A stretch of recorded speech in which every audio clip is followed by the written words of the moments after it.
Hello అండి, మన వంటిల్లకు స్వాగతం. చికెన్ కర్రీని రెగ్యులర్గా కాకుండా స్పైసీగా టేస్టీగా ఎలా ప్రిపేర్ చేసుకోవాలో తెలుసుకుందామండి. ఈ కర్రీ తయారు చేసుకోవడం కోసం ముందుగా కడాయిలో 4 టేబుల్ స్పూన్స్ వరకు ఆయిల్ని యాడ్ చేయాలి. ఆయిల్ వేడెక్కిన తర్వాత ఒక 2 రెమ్మల కరివేపాకు వేసుకుని వేయించుకోవాలి. 2 పచ్చిమిర్చిని ముక్కలుగా కట్ చేసి యాడ్ చేసుకోవాలి. అలానే ఒక 3 మీడియం సైజ్ ఆనియన్స్ని చిన్న చిన్న పీసెస్లా కట్ చేసి యాడ్ చేసుకోవాలి. ఈ ఆనియన్స్ని ఆయిల్లో బాగా కలిసేలాగా కలుపుకుని మగ్గించుకోవాలి. ఈ ఆనియన్స్లో ఒక 1/2 టీ స్పూన్ పసుపు, ఒక 1/2 టేబుల్ స్పూన్ వరకు సాల్ట్ని యాడ్ చేసుకోవాలి. ఈ పసుపు సాల్ట్ ఈ ఆనియన్స్కి బాగా పట్టేలాగా కలుపుకోవాలి. మధ్య మధ్యలో కలుపుకుంటూ ఈ ఆనియన్స్ని లైట్ బ్రౌన్ కలర్ వచ్చేంత వరకు వేయించుకోవాలి. ఈ ఆనియన్స్ వేగేలోపు ఒక చిన్న కట్ట కరివేపాకుని తీసుకోవాలి. ఈ కరివేపాకును శుభ్రంగా క్లీన్ చేసుకుని రెమ్మల నుంచి విడదీసుకోవాలి. ఇప్పుడు వేరొక ప్యాన్ పెట్టుకుని మనం రెమ్మల నుంచి తీసుకున్న కరివేపాకును ఒక కప్పు వరకు యాడ్ చేసుకోవాలి. ఈ కరివేపాకును చక్కగా లో ఫ్లేమ్లో పెట్టుకుని క్రిస్పీగా అయ్యేంత వరకు వేపుకోవాలండి. ఈ కరివేపాకు వేగుతూ ఉండగా ఈ మగ్గిన ఉల్లిపాయల్లో ఒక టమాటోను చిన్న చిన్న పీసెస్లా కట్ చేసుకుని యాడ్ చేసుకోవాలి. ఈ టమాటో కూడా సాఫ్ట్గా అయ్యేంత వరకు మనం మధ్య మధ్యలో కలుపుతూ మగ్గించుకోవాలి. ఈ టమాటోలు సాఫ్ట్గా మగ్గిన తర్వాత 2 టీ స్పూన్ల అల్లం వెల్లుల్లి పేస్ట్ యాడ్ చేసుకోవాలండి.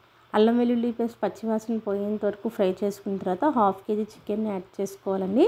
చికెన్కి ఆనియన్ టొమాటో బాగా పట్టేలాగా కలుపుకొని లో ఫ్లేమ్లో పెట్టుకుని మగ్గించుకోవాలి.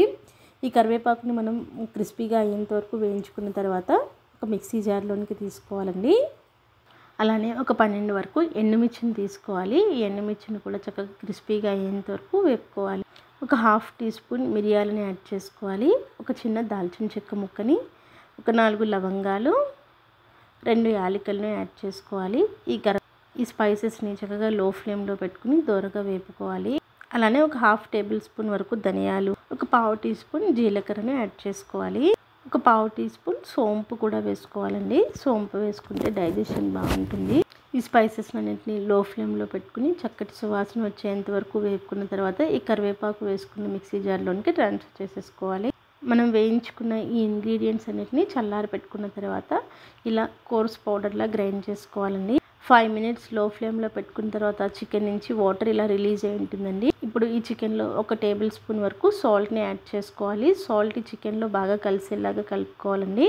ఈ చికెన్ మనం సాఫ్ట్గా అయ్యేంత వరకు కుక్ చేసుకోవాలి. చికెన్ కుక్ అవ్వడానికి సుమారుగా 10 నుంచి 15 నిమిషాల టైం పడుతుంది. చికెన్ సాఫ్ట్గా కుక్ అవ్వడానికి మనం మధ్య మధ్యలో కలుపుతూ కుక్ చేసుకోవాలండి. 15 మినిట్స్ తర్వాత చూస్తే చికెన్ సాఫ్ట్గా మగ్గిపోయింది. ఇప్పుడు ఇందులో ఒక టేబుల్ స్పూన్ వరకు చిల్లీ పౌడర్ని యాడ్ చేసుకోవాలి.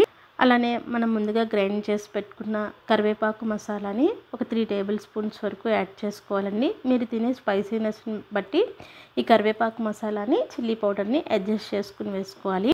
ఈ కరివేపాకు మసాలా చికెన్కి బాగా పట్టేలాగా కలుపుకుని ఫ్రై చేసుకోవాలండి.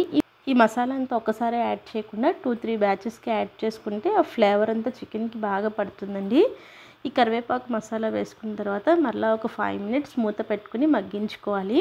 5 మినిట్స్ తర్వాత మూత తీసుకుని చూస్తే చికెన్కి మసాలా అంతా పట్టి ఉంటుంది. ఇప్పుడు మరలా ఒక 2 టీ స్పూన్ల వరకు మసాలాని యాడ్ చేసుకోవాలి. ఈ మసాలా అంతా ఈ చికెన్కి పట్టేలాగా కలుపుకుని మరలా కాసేపు ఫ్రై చేసుకోవాలండి. ఈ స్టేజ్లో సాల్ట్ స్పైసీనెస్ సరిపోయిందో లేదో ఒకసారి చెక్ చేసుకోవాలండి. సరిపోకపోతే మనం యాడ్ చేసుకోవచ్చు. చూడండి, ఈ కర్రీ నుంచి ఆయిల్ రిలీజ్ అయిపోయింది. చికెన్ కూడా సాఫ్ట్గా టెండర్గా అయిపోయిందండి.